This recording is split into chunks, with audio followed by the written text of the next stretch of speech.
As buy here, pay here dealers, we talk about we're gamblers, right? And I think we need to keep that gambling mentality of you got to know when to hold them, you got to know when to fold them, and you got to know when to go all in. Mm-hmm. Because this isn't a straight line business. No. This isn't just I'm going to grow at 100 cars every month for the next 20 years. Mm-hmm. No, this is a season to pull back. And I know that right now I got to be conservative. Yeah. It's not the time to double down. It's not the time to go all in right now, but there will be a time.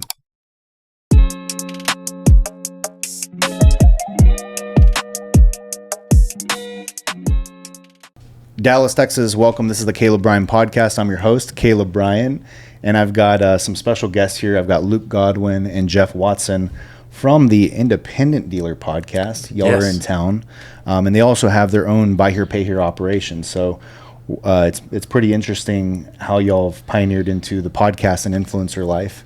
Y'all are the first influencers in our industry. How does it feel? Influencer. We influence for bad. There's no guarantee that it's a good influence. So we're in a wild season in buy here, pay here. Not just our business, but we're kind of in a wild season as an industry. We've got a lot of news to cover for dealers watching. I think this is going to be a really interesting take because you've got three individuals here, kind of all from throughout the United States. You know, you've got Utah, you've got Texas, you've got South Carolina. Mm-hmm. We're all seeing different things. These guys travel way more than I do, so they get to talk to dealers all over the country and hear what's actually going on. And I mean, there's wild news with Tricolor and some other, just major companies kind of coming down. It's almost unprecedented. We could go back to 08. Everybody talks about 08, and we talked about that a good bit yesterday in another podcast it's going to be airing. And it's unprecedented that you for one, in 08, you didn't have the level of buy here, pay here in the stratosphere of finance. You didn't have that, right? And with Tricolor, that's a big freaking deal. Like when $1 billion of buy here, pay here assets all of a sudden implodes, what does it do to the mom and pop in Podunk, Alabama, trying to get aligned with their local bank? Mm-hmm. The local bank's going to run like crazy, right? Well, I think Wall Street loses its appetite for those ABSs on the market, right? Mm-hmm. They're not going to be as so then that has the ripple effect for all the other large lenders and subprime lenders that might look at those, that might package those types of loans up. All of a sudden, the subprime housing bubble burst is this toxic phrase, right? And now all of a sudden, subprime auto loan asset-backed securities become a toxic phrase. Yep. And is it subprimes or deep subprime that caused this? And there's a difference. But I think I don't know that Wall Street's going to differentiate between the two. That's kind of what I was getting to. Wall Street doesn't know the difference. Yeah, I don't think so, Caleb. What do you think? I mean, do they look at Tricolor as subprime because they were truly a buy here, pay here operation that was tapping into Wall Street money? They were less of a subprime, like you might say a Credit Acceptance or a Westlake or did those guys have a hard time securitizing their next? I'm not sure how they get their funding, but is that going to have ripple? Yeah, I don't know. I mean, I don't know what the impact's going to be for the future because there's a lot of big dogs that this was their business plan, their business model, which is scale institutional money, right? And then turn it around and get securitizations done and pay off that institutional money and have Wall Street backing, doing ABS and doing that whole model. And the grading agencies are gonna now be very skeptical on how they grade this type of paper. So I don't know how they're going to classify it, but they're definitely going to remember what's going down with Tricolor. Can we explain to the dealer out there that doesn't understand securitization and how that works when you're building a portfolio? Because we've seen it tried several times, and we actually interviewed Adonis, and that was kind of their business model was to do what Tricolor has done, and it ended spectacularly bad. Yeah. What is it?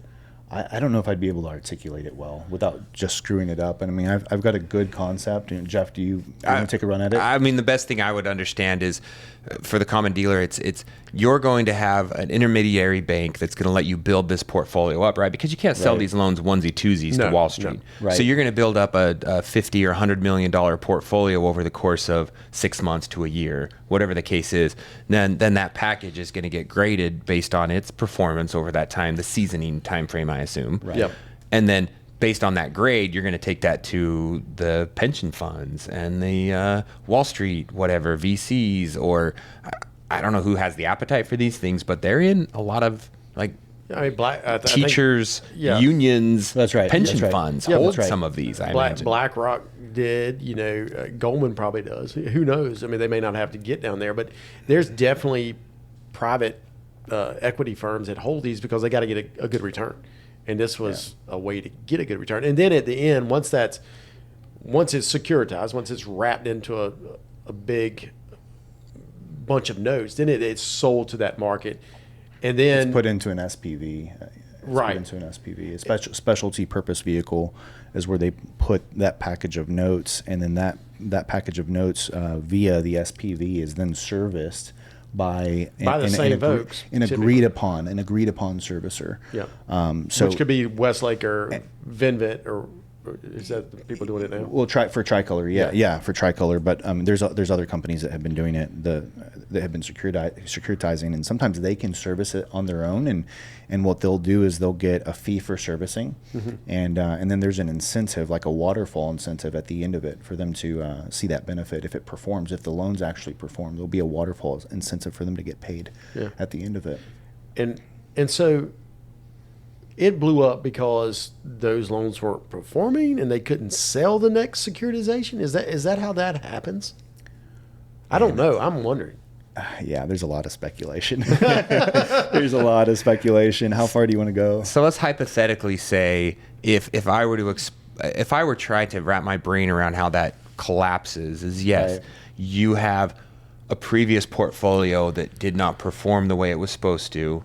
You get graded harshly on your new package. Now all of a sudden you're not getting the dollar per note that you thought. We were getting paid, let's say 80 to 85 cents on the dollar. I built my model around an 80% advance rate on these things. And then the next one comes down the pike and they go, I want to pay you 55 cents on the dollar. And they go, whoa, I can't pay my bank back at this point, right? Right. Is probably what happens. I imagine the main sponsor says, hey, this didn't work out. And we've talked with some of these finance companies in the past who did this same thing. And they moved out of the buy here, pay here space and tried to swim upstream, right? Because they realized that package was not attractive to Wall Street anymore. Because they collect terrible. Let's be honest. In an institutional standing, I think they collect terrible because think about the beauty of the buy here, pay here model. It's the mom and pop. Yeah. It's mom and pop. It's hand-to-hand combat. They see us, they hear us, they talk to us. The third-party servicers, this is the deal. It's true. And we're sitting not far from your collections staff. Yeah, they're on the other side of the door. Other side of the door, right? They know, your collection staff knows that if a customer calls up that's paid perfectly and says, my engine blew up, they know that they go, okay, no problem. I'm going to go talk to service and get you helped. Yeah, they can walk down the hallway. That does not happen. No. In the big time servicing facilities. Yeah, and it doesn't, man, and even bankers that happen to watch this, because you know that they're out there. Yeah. It's not to say that securitizations are they're not bad, right? Like securitizing the model itself is obviously a very successful model when you're not doing fraud.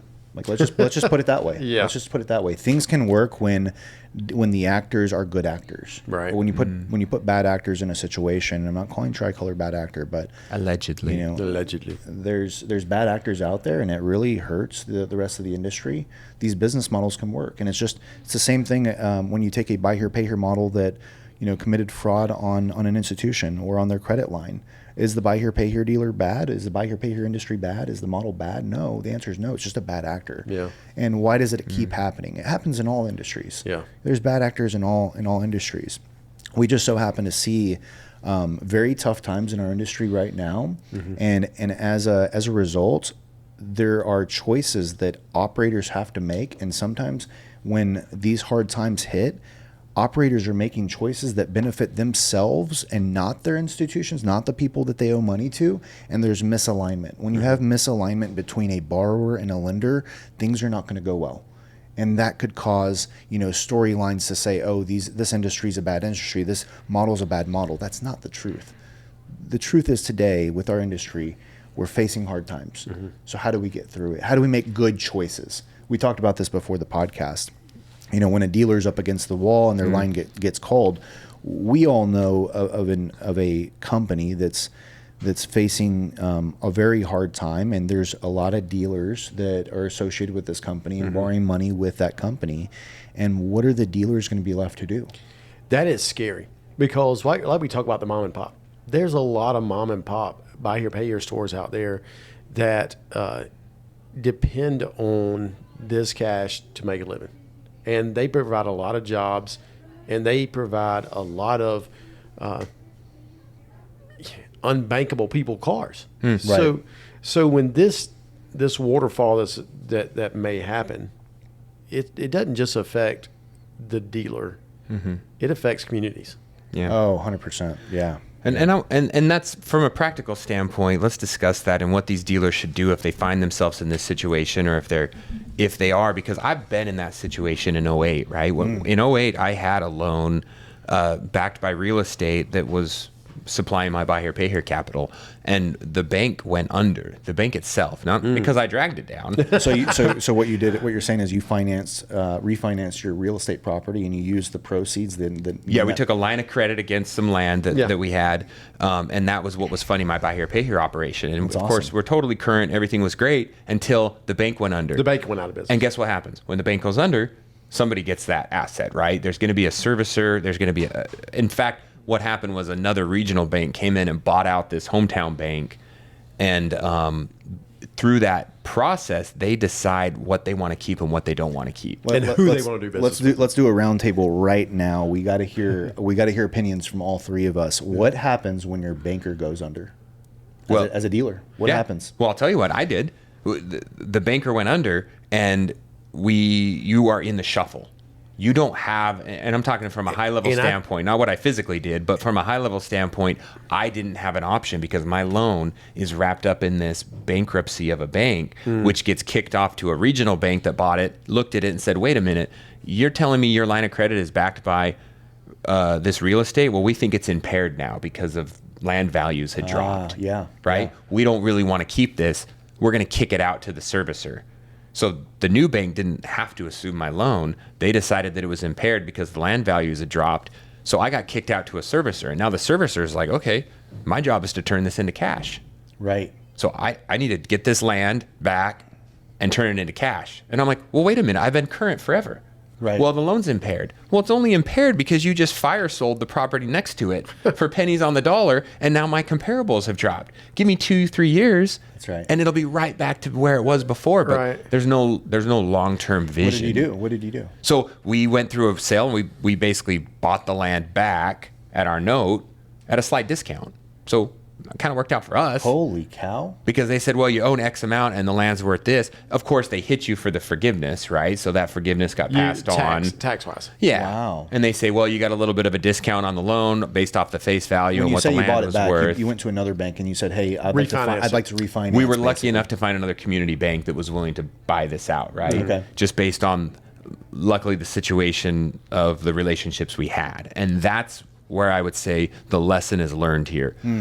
So many dealers are so stoked to get a lender, and it was a lot of work to get that lender. I understand. Yeah, absolutely. It was hard, but you got to have some other relationships because 100%. It may come to the point where your lender goes under or just decides they don't have the stomach for you anymore. Yeah. Where are you going to go? Jeff, what was the time frame? Like, how long was this process of when the bank filed bankruptcy and you were with the servicer? I want to say, how long did that take? We were in the dark for probably 6 months, like fully in the dark. And in the dark, does that mean, are you still making payments? Because who do you make them to? We didn't have, that's what I'm saying. We were in the dark. But after that, once the servicer took over, then we started making payments to the servicing company. So you were behind on payments?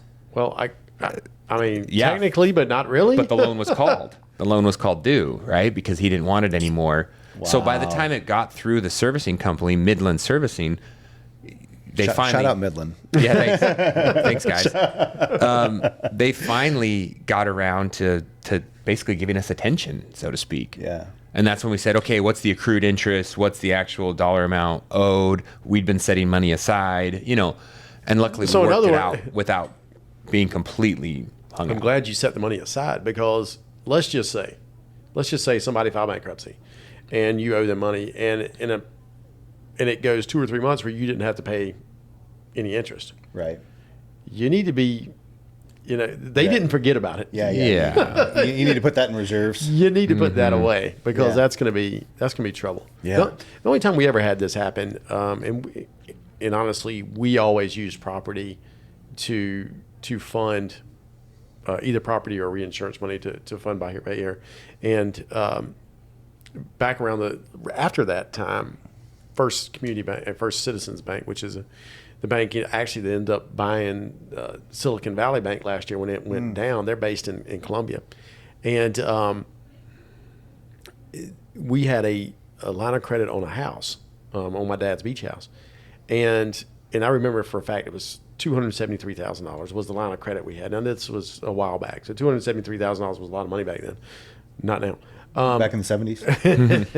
This was probably around that 08 time period, and you could do a lot of cars with that kind of money, right? And so we had $100,000 out, and the banker calls us one day and goes, "Hey, how much of that line do you have pulled?" And because he didn't call from he called from his cell phone. Yeah. And we said, "We got $100,000 out." He goes, "I want you to go down to the bank and pull the entire line down today."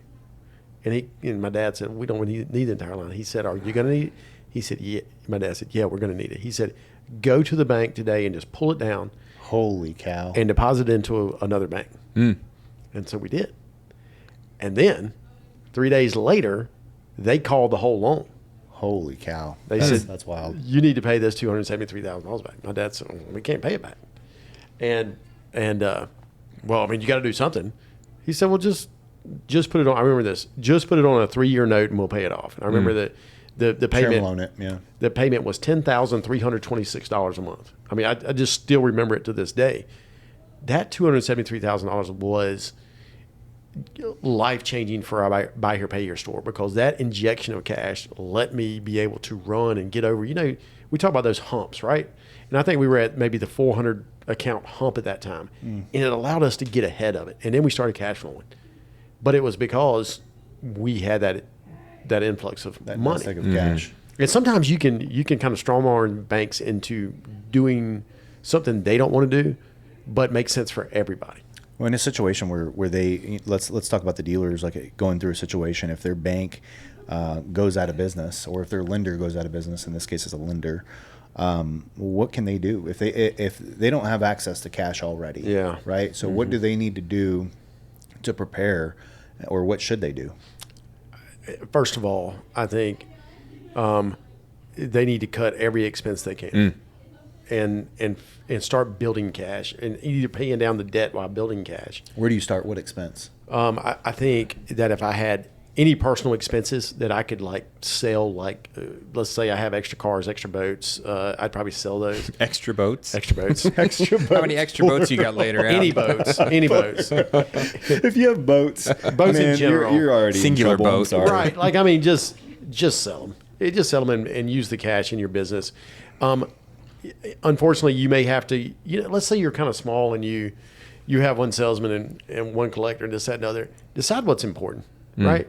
Is it important am I a size operation where I can do everything myself for a little bit? Right. And if you are, do it yourself and use that cash just to plow into to getting it paid down. Because I think, Kaleb, you've paid down a lot of debt, right? And I think for sure. The sooner you can get from, let's just say this dealer is 60% leverage. Yeah. Let's say they can get to 30% leverage. Well, then you got something. You do. Mm-hmm. Yeah. Because you could sell your assets and walk away. That's right. At 60% leveraged, yeah, you hardly have anything. You're going to sell your assets and probably not walk away with anything. Yeah. and not enough to weather the storm. I think one thing we learned from our episode with Adonis a couple of months ago was that you have to take drastic measures quickly. And yes, drastic, quick measures that I don't think dealers appreciate. When you're scaling up, it's very easy to say, I'm going to buy a new recon facility and I'm going to get that going in the next 30 days. And I need to add 4 salesmen because I just got this line of credit and I got all this money to spend and deals to put on the books. But when it reverses the other way, it's very hard to say, I need to shut that location on Friday. I need to get out of that lease by Friday. Yeah. Sorry, tomorrow morning we're laying off 5 people, you know, because I see what's going to happen and I'm going to get out in front of it. I'm not going to pay these high salaries for the next 3, 4, 5, 6 months because that's 100, 200, 300 grand that I could have that I wouldn't. And it's okay. I'm going to go from selling 100 cars to 20 until the dust settles. That's a good point, man. Yeah, it is. Some dealers, they're really committed and sometimes overcommitted to their staff. And that's right. Well, let me add on that because I was going to make a very similar point. Is that I'm a dealer that started really small. You know, we started from nothing, like probably a ton of people, and I had a $2 million portfolio, $4 million, $10 million, $20 million portfolio. So I went up, scaled up, deleveraged, came back down. Now we're stabilized around 13, 14, and I'll tell you that when you get up to a bigger size, you're used to having these cushions. You asked me earlier, what time did I come to work? And you're used to having, people on salary that are taking care of just the baseline stuff. And it gets very uncomfortable when you have to remove those guys. And there is a point. So I even look at my portfolio, 13, 14 million. I'm like, all right, how much cash flow do I have coming in? Are we turning profitability? Are we positive cash flow? Things like that. It's like, all right, I may need to look at this higher salary and knock it out. It's very uncomfortable, but being at the size that we are, it's very important to, like you said, make these hard decisions and pivot quick because that's what's going to make or break and keep these survivors here. The buy here, pay here survivors that are still in the industry today, they're the guys that are making some major pivots, and they have to. It's hard. It's harder at that level because you're again impacting long tenured employees.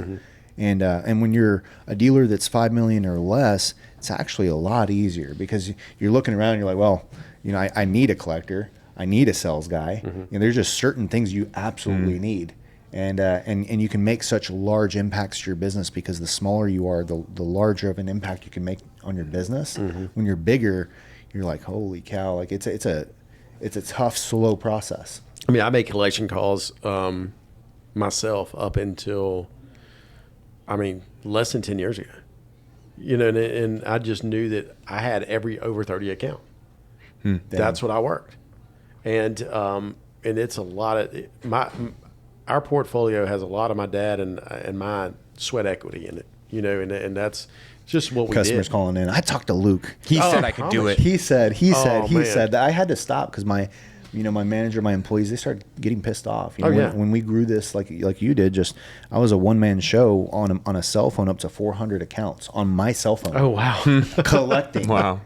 On one cell phone, just me. And everybody was like, I talked to Caleb, and I had to go through a year of just letting off. And man, I felt like I was going to, I didn't know if that was right or not, which is just give it to my team. You recognized early that deleveraging was so important. Yeah. And so many dealers don't. And don't get me wrong, there's times where you need to grow with leverage and then back off and pull back and then settle in, pay it down, and grow again. But you probably had to make some real hard decisions in 2023. Yeah. Oh, yeah. And there's a lot of dealers out there that did not understand that was the time to make hard decisions, not 2025. Right. Yeah. Well, here's the thing: is it's you dumb luck. You know what I'm saying? Yeah. And some of these guys are just bad timing.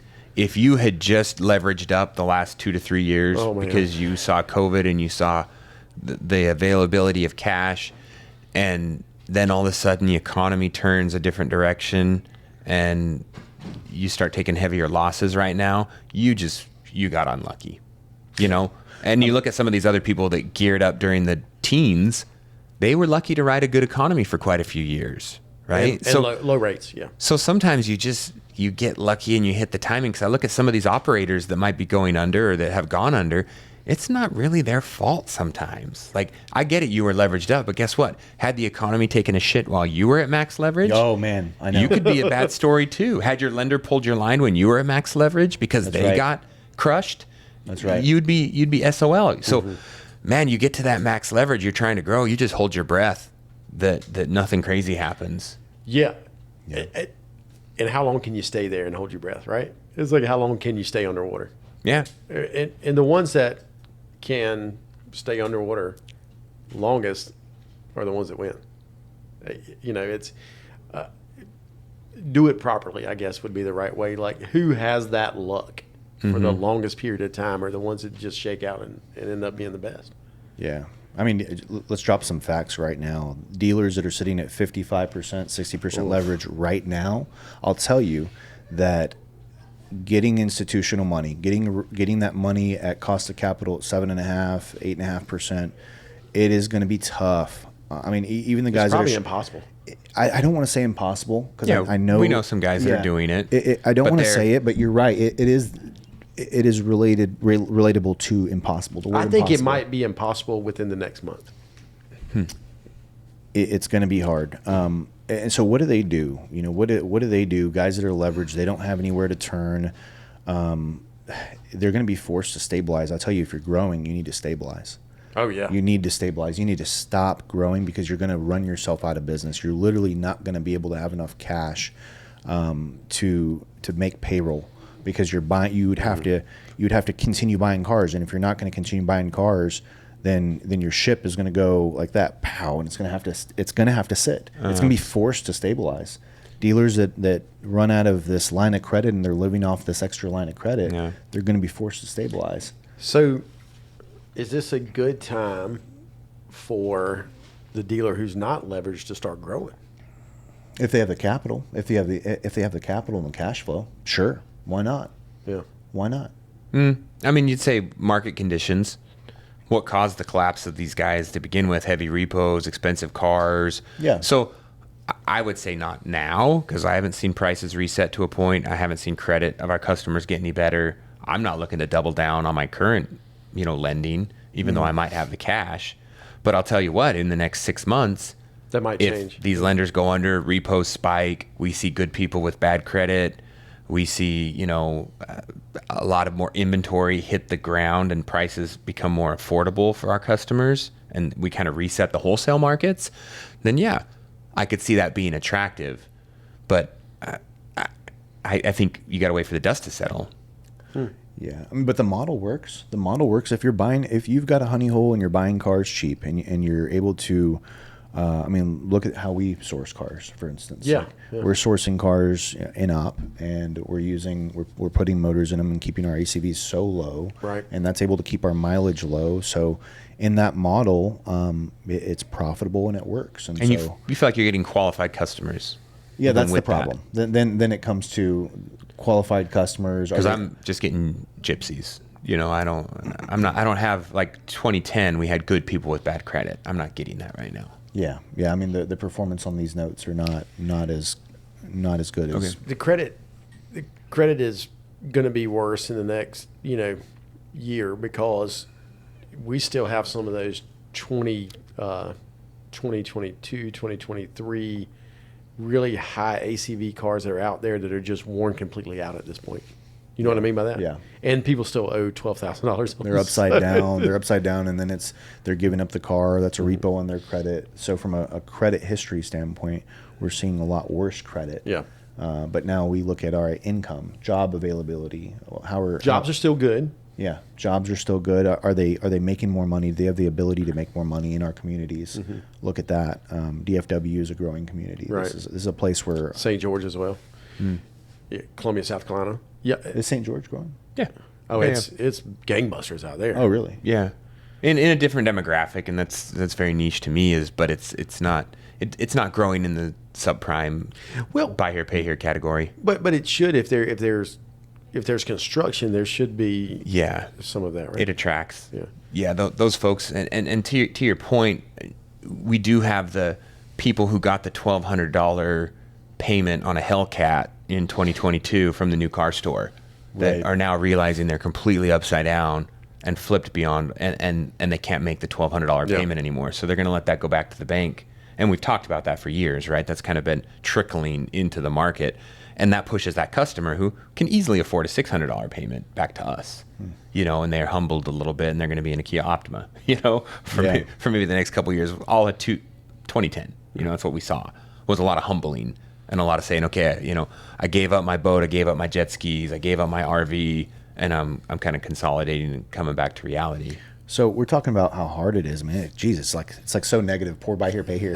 What's the future of buy here, pay here? What do we have to look forward to? Because with every hard win, there's going to be a soft landing, right? Somewhere. What's that soft landing look like? What do you think we're headed into in the next 3 to 5 years? What kind of upside do you think we'll see for those that survive, for those that hold their breath long enough? I always rooted for consolidation of stores. Yeah. And it's happening. And that's happening. I'm seeing it. And so I think those who can last, let's call it 6 months or a year, I think they will see consolidation of stores. And there's a lot of people closing their buy here, pay here store. I'm one of them, right? Mm-hmm. We're winding up our portfolio. And there's an age bracket of people ready to exit our business. The boomers.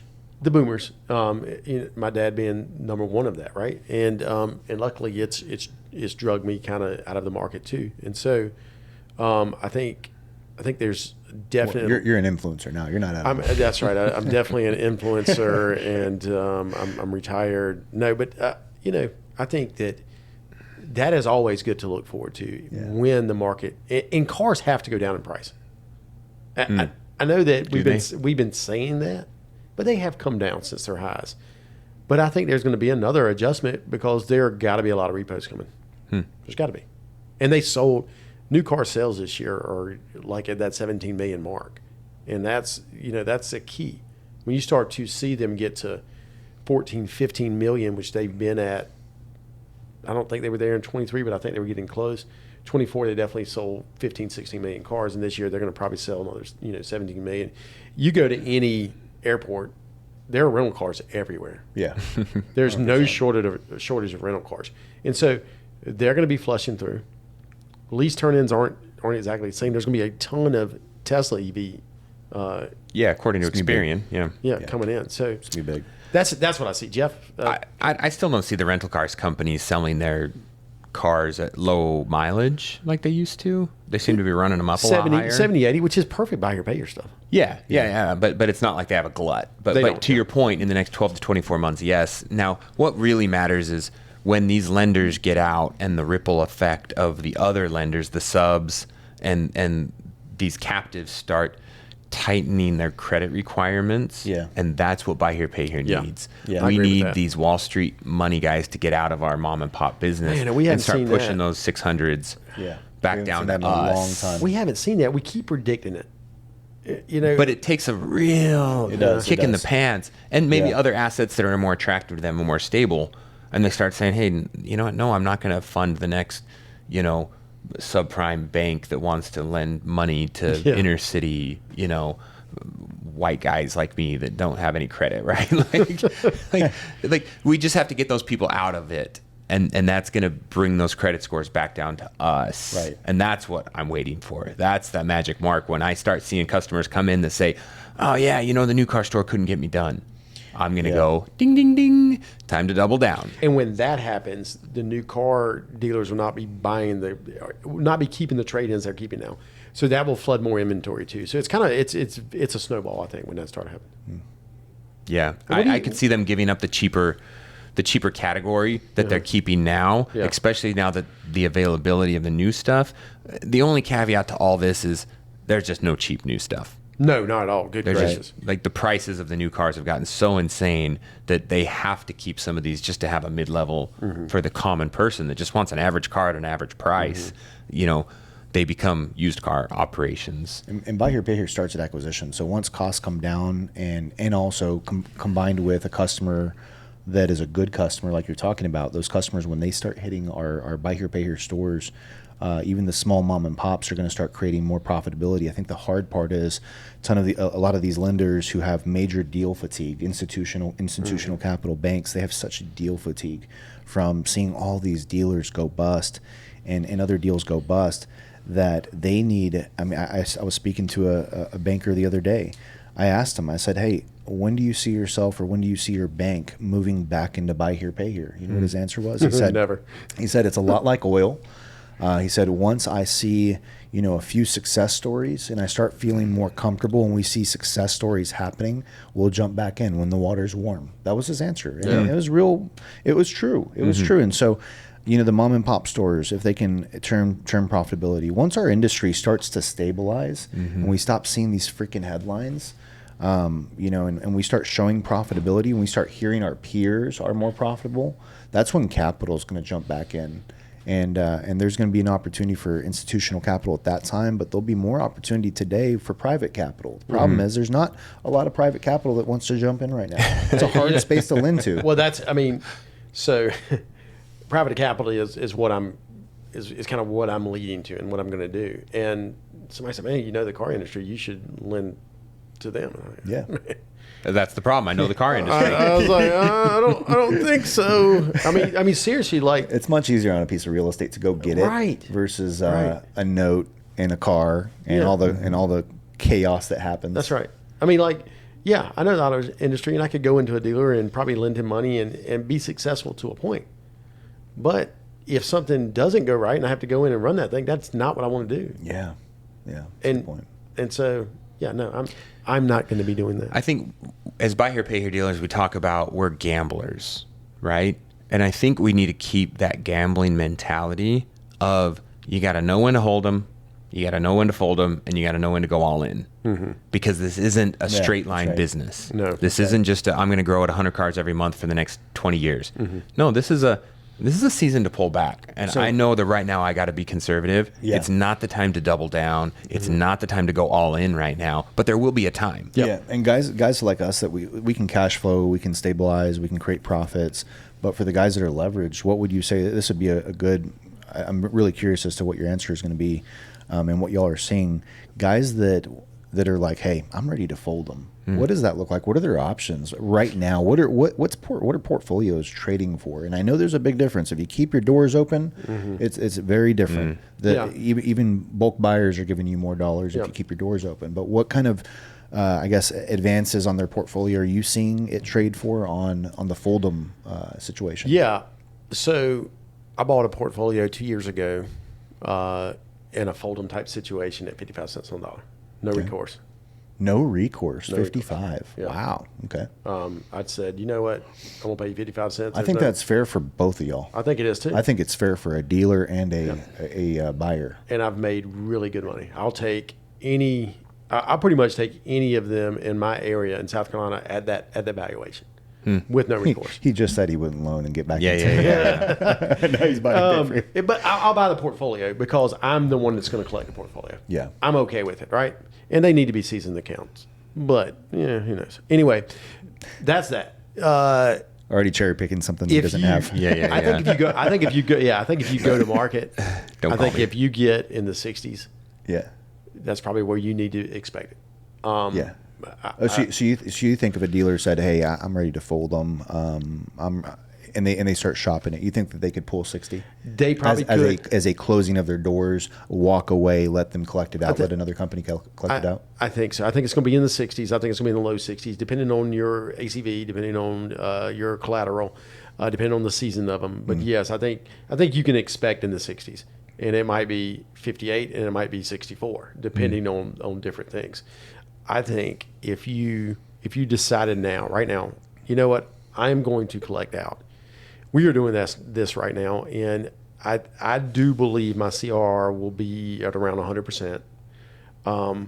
We are in I can't. Which includes what? When you say CRR at 100%, clarify. Okay, so our principal collected, and I'm gonna change the CRR idea just a bit. What I actually get for the repo, okay? I send it to wholesale, I'm gonna get this, but if I keep it and then I retail it, I'm gonna I'm going to add some value in my CR. And when you say retail, cash sale. Cash sale. As is. No bank financing, right? Just straight up. It could be some of my inventory may get bank financing, right? So we've seen that we can capture usually $3,000 to $5,000 over what we would net wholesale. So wow, at auction or just on street? Sell them for retail. Okay. So I think we can capture extra money, and so in the end, we've always been around a 90% CRR. I do think we're going to get around 100% of our principal. I think we're going to be over that. I think mentally that's the only way to do it. I just don't. Really? If you're in a situation and you can wind down your own portfolio, that's the best way. I mean, a note sale, wow. I think a note sale, you're taking 50 cents, 60 cents on the dollar, and they're kicking out 10 or 20% of the accounts that you still have to collect on anyways. Yeah. Because if you have anything that's outdated or that's, you've made payment arrangements, they're going to kick out a bunch of stuff. So let's do some math real quick. As investors, 30% on $10 million. Let's say we have a $10 million portfolio and we're looking to sell it for $6 million at a 60% advance.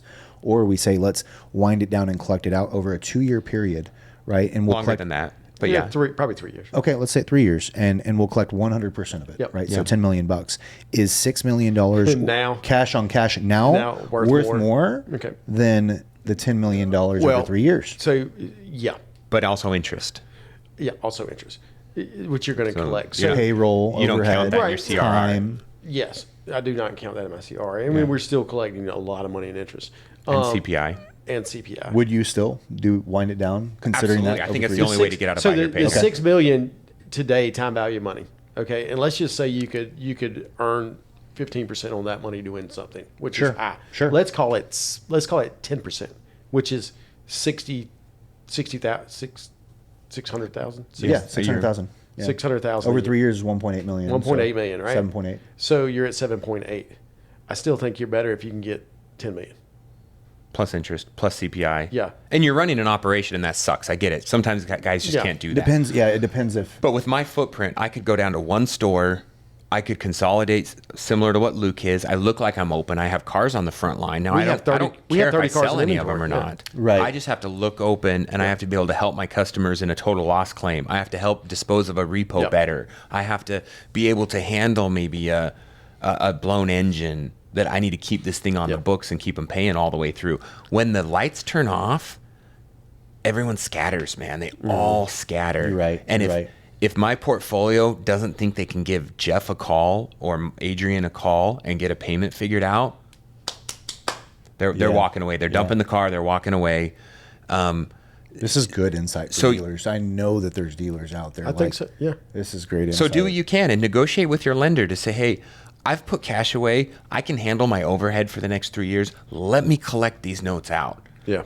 And I don't know how much leeway you have. I get it. When lenders go into bankruptcy, I was there. It goes to some Yahoo in DC or New York, and they could care less about your situation. But let me collect this portfolio out. It's going to save you money. It's going to save me money. And let's talk about the people who are 65 or 75 years old that need a good exit strategy. There's not a good exit strategy in our business, and especially for operations that are, let's call it, less than 1,000 accounts, or it's just not a good exit. You're not big enough. Oh yeah, you're right. You're just not big enough to do anything. That's I was trying to help someone sell their business, and I thought I brought them a good exit strategy, because I found out real fast that there was not a good sales market, right? Mm-hmm. And he said, well, how about private equity? I'm like, man, your $6 million portfolio. They're not taking your phone call. They will laugh at either one of us. Private equity doesn't. They want to invest $50 million or $150 million, right? Not $6 million. It doesn't move the needle for them for this headache. So let's wind it down. Let's collect it out. Yeah. What do you think average wind down looks like? Is it in terms of length of time, 2 years, 3 years? So, and at what point do you call it like you're down to freaking 15 accounts, 25 accounts? Like, when the hell do you say, all right, come pick up your time. At some point, look, everybody, Hey, everybody, here's my cell phone. You're gonna now be paying me on Venmo. I'm shutting I think I projected, and you can do this, and it's easy for any dealer to do. Go look and see what your run rate on your accounts are every month. So mine was 24. we lost 24 accounts a month. And you're a high ACV, and you had longer terms. We had so I was getting that 47-month terms. Okay, Holy cow! and our run rate is 24 accounts a month, and that's repos, charge-off repos, trades, total losses. Okay, by the time we ended, we had to sell at least 24 buy here, pay here accounts to grow a single one, right? And so I took that and I started doing the math, and I think ours at 47-month term, average term, we were at 39-month run out. Okay, which is really long because you had low repos. Which is really long, and we're 1 month behind that. So.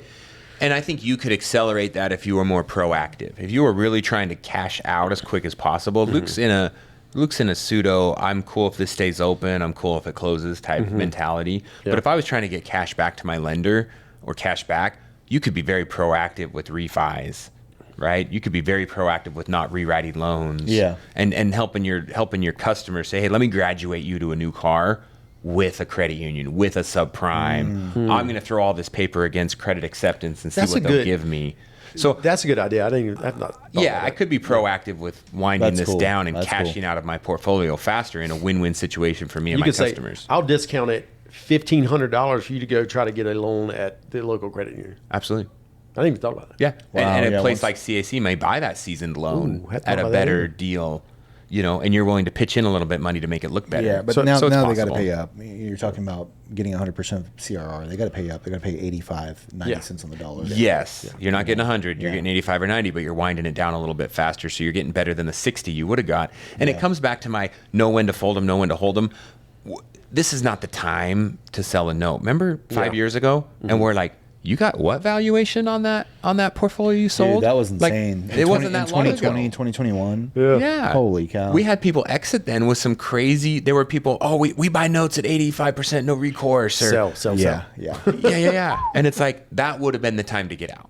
Yeah. Right. And so we'll get to that point again. We'll get to that point. It might be 2040, but we'll get to that point. What cycle we are at? And typically the problem is the best time to get out is the best time to be in. Those always coincide. That's interesting. Yeah. And so it's very hard for us to be like when you were growing, you weren't ever thinking about selling out that group. You were like, no, this is great. I'm cranking. I'm selling cars. I'm making money. And we're growing. There's guys that have been around for a long time, and I mean, they're printing money. We know a few. And, oh, man. And from their reinsurance to their profitability to what they're able to just push towards real estate, all of that stuff. And I've asked this particular person, I said, I asked him 3 years ago, I asked him a year ago, and I always ask him the question, hey, would you ever sell? And his answer is no. And I get it when you've got it, just almost automated. It's not, but when you've got it rolling smoothly and you're bringing in $500,000 in reinsurance and CPI a month. Yeah, just in reinsurance. Why would you want to fold it, right? No, you wouldn't. And so there's got to be some crazy offer that just makes you say no. But there's life change. There's something or life change. There's something to say that when you do get this model honed in and it's steamrolling, there is some good reward to this model that makes people not walk away ever. Do you think there are more success stories than failures? No, absolutely not. That's interesting. How interesting to think that the mortality rate in a buy here pay here operation is higher than 50%. Yeah. I bet it's 70%. Really? Oh, man, yeah. You think you are the exception to the rule? Everybody sitting in this office right now is the exception to the rule. We are fighting the odds right now. Oh, yeah. And is it a matter of time before the big enough wave comes in that knocks us out? No, because I think we're all deleveraged enough that it doesn't we could weather the storm, even if I walk away leverage. with zero. Yeah. It's all about leverage. Yeah, and personal choice. I mean, if we decide to get out of business because we decided to get out of business, not because the business forced us out. The house always wins. I was so mad at my dad when he was like, it's time. You don't need to buy it from me. I remember. I was pissed. I was mad. Looking back, you're like, take my offer. Let's go. I'm still good. Yeah. Looking back, he may have just done me a real favor. Good. You need to call your dad today and tell him you love him. Yeah. Guys, well, let's wrap this up. Yeah. I'm ready for some South Dallas tacos. Let's go. You probably ran 100 miles this morning. I ran 5. That's it. Dude, I run 5 miles without being chased or friggin' volcano behind me. Y'all have a busy day. Guys, thank you for coming to South Dallas. And it's great having you on the show. Thank you. Awesome. Yeah, thank you.